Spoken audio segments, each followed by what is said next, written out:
गांव के बाहर एक पुरानी वीरान हवेली खड़ी थी, जिसे लोग चीखो हवेली के नाम से जानते थे। कहा जाता है कि वहां से रात को अजीब अजीब आवाजें आती है। कभी किसी औरत की चीखें, तो कभी किसी पैरों की सरसराहट। जो भी उस हवेली में गया, वो या तो वहां से लौटा नहीं या फिर पागल हो गया।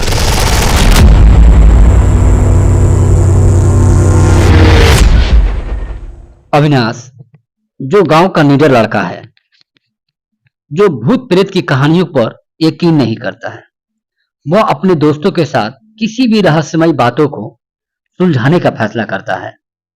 जो बात गांव के लोगों से नहीं सुलझती, बड़ बुजुर्ग थक जाते, उस बात को वो आसानी से सुलझा देता है। लेकिन वो उस आवाज को इग्नोर करके अपने घर की तरफ चलना। लेकिन ये पर डे की बात हो गई। तब उसने ये बात को घर वालों को बताया।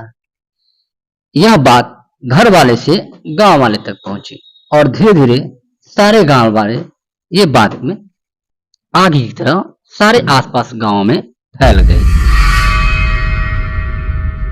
जब गांव वाले ने किसान से पूछा कि ये तुम क्या कर रहे हो, गांव को सारे अफवाह फैला रहे हो, तब किसान ने बताया, मैं कोई अफवाह नहीं फैला रहा हूं। मैंने जो देखा, मैंने जो अनुभव किया, मैं वही अपने घर वालों को बताया। और मैं ये यकीन के साथ कह सकता हूं कि उस हवेली में कोई ना कोई आत्मा रहती है, और जिसको विश्वास नहीं है वो चलकर उस हवेली में देख ले। सारे गांव वाले इस बात को प्लान कर रहे थे कि हम लोग चलकर सच बात को देखें, क्या ये वाकई में सच बोल रहा है। लेकिन हकीकत यह है कि किसी गांव वाले को हिम्मत नहीं हो रही थी वो जाकर हवेली के आसपास भी जाएं। जब बच्चों ने देखा कि गांव वाले जाने से वहां डर रहे हैं और दिन पर दिन गांव में ये स्थिति और ही गंभीर होती जा रही है, तो उन्होंने आपस में विचार किया, क्यों ना हम ही चलकर देखें।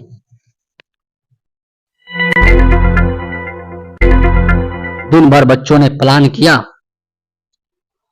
और रात होने का इंतजार करने लगे। जब भी थोड़ी रात होती, वो चुपचाप जंगल की तरफ चल दिए।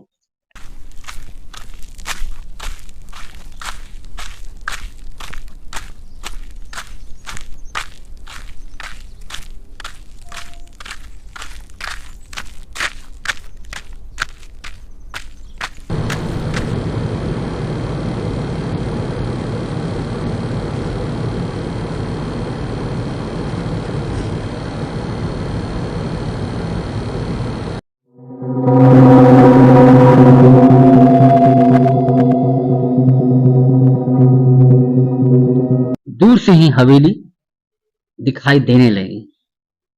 हवेली इतना डरावनी दिख रही थी कि बच्चे वहीं रुक गए।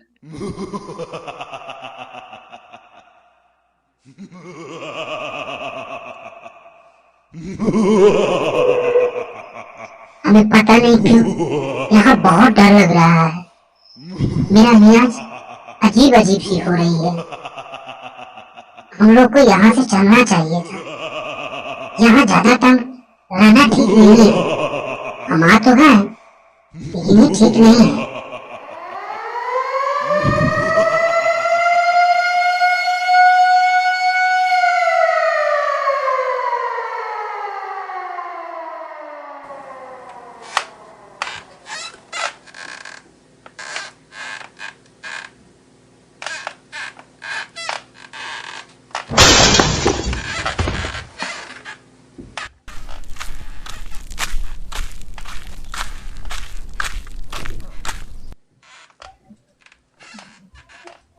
तुम लोग यहाँ कैसे आ गए?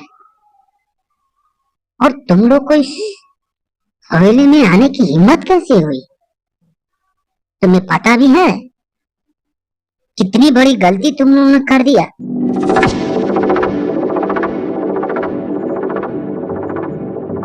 हमें पता नहीं था, बस हम देखने के लिए यहाँ आए। इसके बारे में हमने गांव में बहुत सुना था। इस हवेली में कोई आत्मा रहती है। उस आत्मा से हम कुछ बात करनी है कि वो क्या चाहती है, क्योंकि गांव वाले बहुत डरे हुए हैं उस आत्मा से। भागने की कोशिश करते हैं बच्चे, लेकिन चुड़ैल उनको जाने की अनुमति नहीं देती है और फिर पकड़ लेती है।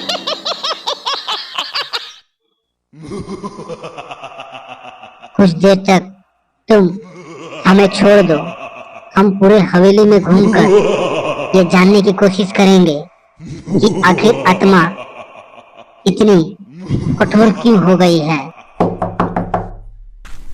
चलो मेरे साथ, हम तुम्हें आत्मा के बारे में कोई चीज दिखाते हैं। ये सब क्या देखना पड़ रहा है? अच्छा है मैं अंधा हूँ।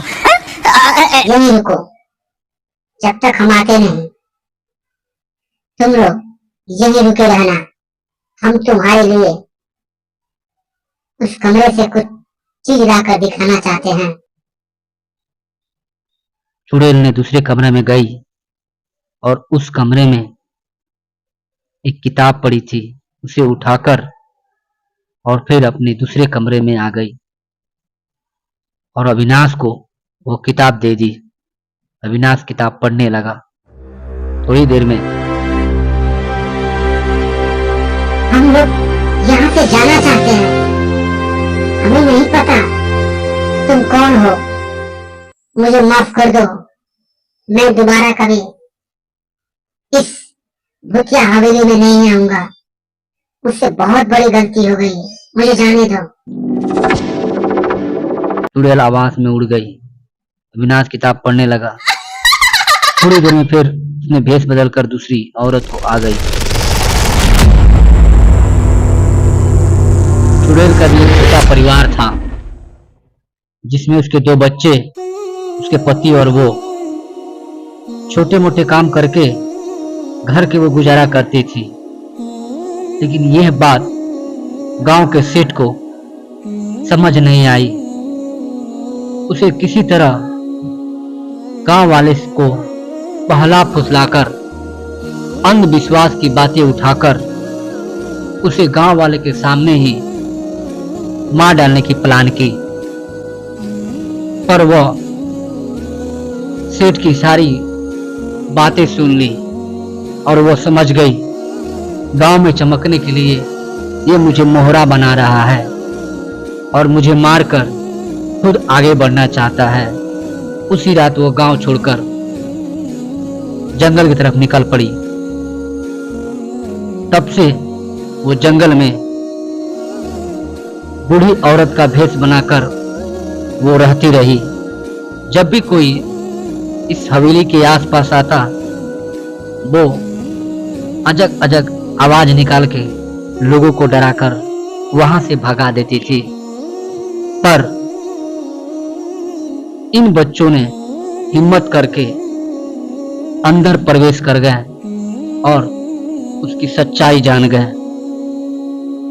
इन बच्चों ने भी प्रतिज्ञा किया कि जब तक हम तुम्हें इंसाफ नहीं दिलाते तब तक हम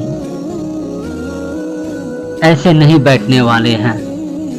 तुम भरोसा करो, हम तुम्हारा इंसाफ जरूर कराएंगे। बच्चे वहां से चल दिए। जाते जाते वो उस किताब को भी ले लिए जिस किताब में उस बूढ़ी औरत की सारी कहानी जीवनी लिखा हुआ था। रास्ते में ही उन्हें एक थानेदार मिल गए, जिससे उन्होंने सारी बात बताई और उस किताब को भी दे दिया ताकि वो प्रूफ के तौर पर उन्हें समझ ले। कुछ ही देर में सेठ भी उन लोगों के पास आ पहुंचा। बच्चों की ये समझदारी और साहस ही उस बूढ़ी औरत को, जो अपने जीवन को कैद करके रख ली थी, उसे फिर से जीने का मौका मिला अपने समाज, अपने गांव और बच्चों के साथ। ये खुशी ज्यादा दिनों तक नहीं चली। थानेदार की कमजोरी के चलते सेठ यह सारे बात जान गया और उस महिला को फिर से खोजने की कोशिश करने लगा कि वह जब भी मिलेगी अब मेरे हाथों से वो जिंदा नहीं बचेगी। महिला अपने बच्चों के साथ अपने घर में बहुत ही खुशी से रहती थी, लेकिन उसको पता नहीं था कि समय के ताक में सेठ बैठा हुआ है। जब भी उसे अकेला पाएगा वह उसे मार देगा। अचानक वह एक दिन अपने बच्चों को कुछ कहानियां सुना रही थी। तभी उसे लगा कि कोई उसके घर के पीछे उसका इंतजार कर रहा है। वो डरी, लेकिन बच्चों को अनुभव न होने दी कि कोई आया है। वह चुपचाप बच्चों को छोड़कर घर से बाहर निकल गई और ठाकुर के कुछ गुंडे उसे इसी इंतजार में रुके हुए थे कि वो जब भी अकेला पाए उसे मार दे। और ऐसा ही हुआ। बहुत समझाने के बाद भी ठाकुर के कुछ गुंडे उसे मार देते हैं। गांव में यह बात आगों की तरह फैल जाती है। जिस औरत को इतने बरसों के बाद खुशी मिली थी, उस औरत को गांव का सेठ ठाकुर ने ही उसे फिर से मार दिया। गांव वाले बहुत गुस्सा हो गए इससे।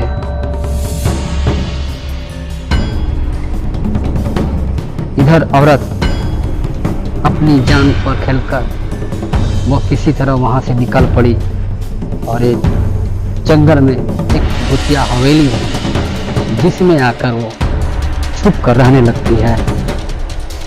वहां कोई भी आता है तो उसे डराकर किसी तरह का आवाज निकालकर उसको यहां से वो भगा लेती है। इधर उसके बच्चों की याद उसे बहुत सताती है। जब भी रात होता है वो रात को रोने लगती है।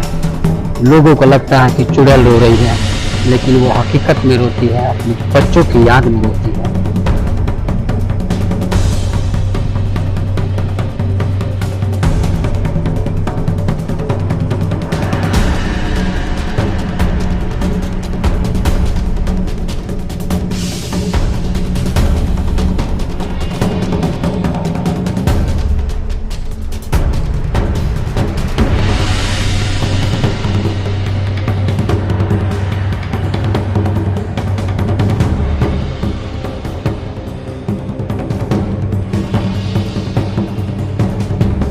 बच्चों ने जब ये सब कहानी सुनी, उनके आंख में आंसू आ गया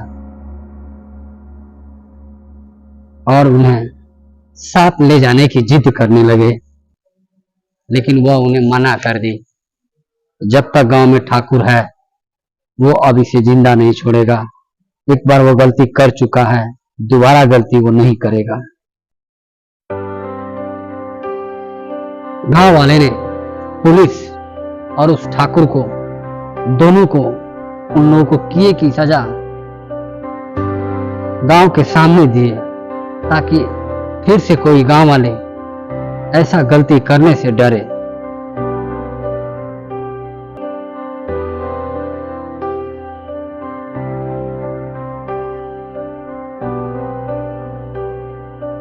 इस कहानी से हमें यह शिक्षा मिलती है कि हमें किसी भी इंसान को अपने अनुसार जीने की हक नहीं देना चाहिए।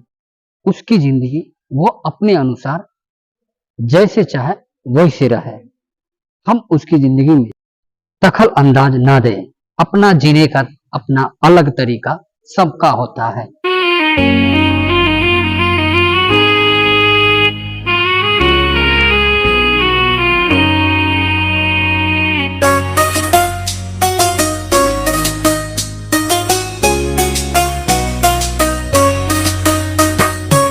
इस तरह गांव में फिर से खुशियां आई। गांव वाले सब खुश रहने लगे क्योंकि ठाकुर और पुलिस दोनों को उनके किए का फल मिल गया। गांव में खुशी फिर से लौट आई।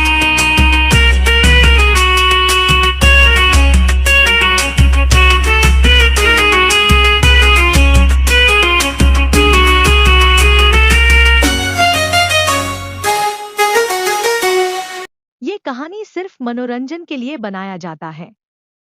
कोई भी घटना कहानी से पात्र नहीं है।